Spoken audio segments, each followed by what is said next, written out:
Hi നമസ്കാരം. ഞാൻ advocate Deepu Indira Devi. ഒരുപാട് പേർക്കൊരു ഡൗട്ടുണ്ട്. ഈ കുടുംബ കോടതി മുമ്പാകെ ഡിവോഴ്സ് കേസൊക്കെ ഫയൽ ചെയ്യണമെന്നുണ്ടെങ്കിൽ ഭാര്യയുടെയും ഭർത്താവിൻ്റെ സമ്മതം വേണം. രണ്ടുപേരും സമ്മതിച്ചെങ്കിൽ മാത്രമേ ഡിവോഴ്സിനൊക്കെ പോകാൻ പറ്റത്തുള്ളൂ.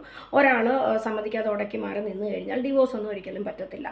എന്നാൽ അങ്ങനല്ല. മ്യൂച്വൽ ഡിവോഴ്സിൻ്റെ കാര്യമാണെങ്കിൽ മാത്രമേ രണ്ടുപേരുടെയും സമ്മതം ആവശ്യമുള്ളൂ. മ്യൂച്വൽ ഡിവോഴ്സ് ആണെന്നും രണ്ടുപേരും ഒപ്പിടേണ്ടി വരും ഹർജിയിലൊക്കെ. പക്ഷേ അല്ലാതെ നമുക്ക് ഒരാൾക്ക് ഒറ്റയ്ക്ക് വേണമെങ്കിലും കുടുംബ കോടതി മുമ്പാകെ ഡിവോഴ്സിന് കേസ് ഫയൽ ചെയ്യാൻ സാധിക്കും. അത്തരത്തിലുള്ള ഡിവോഴ്സിന് കണ്ടസ്റ്റഡ് ഡിവോഴ്സ് എന്നാണ് പറയുന്നത്. പല പല ഗ്രൗണ്ടിൽ നമുക്ക് കണ്ടസ്റ്റഡ് ഡിവോഴ്സ് ഫയൽ ചെയ്യാം. അഡൾട്ടറി ഗ്രൗണ്ട്, വിവാഹേതര ബന്ധം, അല്ലെങ്കിൽ ക്രൂവൽറ്റി, മാനസികമായിട്ടാവാം, ശാരീരികമായിട്ടാവാം, അല്ലെങ്കിൽ ഉപേക്ഷിച്ചിട്ട് പോകുന്നു, ഡിസേർഷൻ ഗ്രൗണ്ട്, അതുപോലെ പല പല ഗ്രൗണ്ടിലും നമുക്ക് ഈ കണ്ടസ്റ്റഡ് ഡിവോഴ്സ് ഫയൽ ചെയ്യാൻ സാധിക്കും. മ്യൂച്വൽ ഡിവോഴ്സിന് മാത്രമേ ഉള്ളൂ രണ്ടുപേരും ഒരുമിച്ച് വരേണ്ടതും അവരുടെ കൺസെൻറ്റ് വേണ്ടതും. കണ്ടസ്റ്റഡ് ഡിവോഴ്സ് ഒറ്റയ്ക്ക് വേണേലും ചെയ്യാം. കണ്ടസ്റ്റഡ് ഡിവോഴ്സിന് ടൈം ഒരുപാട് എടുക്കും എന്നാണ് മ്യൂച്വൽ ഡിവോഴ്സായിട്ട് കമ്പയർ ചെയ്യുമ്പോൾ ഉണ്ടാകുന്നൊരു ഹാർഡ്ഷിപ്പ്.